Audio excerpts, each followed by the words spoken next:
در ناحیه به نام میر سعید علی حمدانی 5 اکتبر روز زبان دولتی جمهوری تاجیکستان و روز آموزگاران با تنتنه تجلیل کرده شد.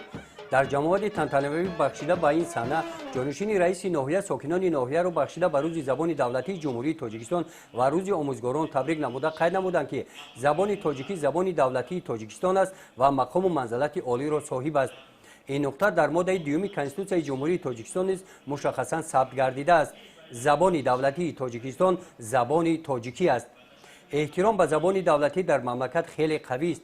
قبول قانون جمهوری تاجیکستان درباره زبان دولتی جمهوری تاجیکستان 5 اکتبر سال 2009 وضع حقوقی زبان تاجیکی را معین و استفاده آن را در جمهوری تاجیکستان به تنظیم درآورد.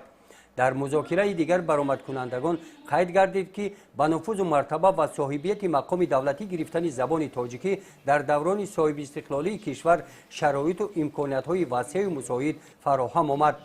طور پیشوای معظم ملت تاکید می‌سازد هر یک فرد صاحب زبان باید زبان مادری و با واسطه آن هویت ملی و فرهنگ ملی خود را حفظ و گرامی دارد.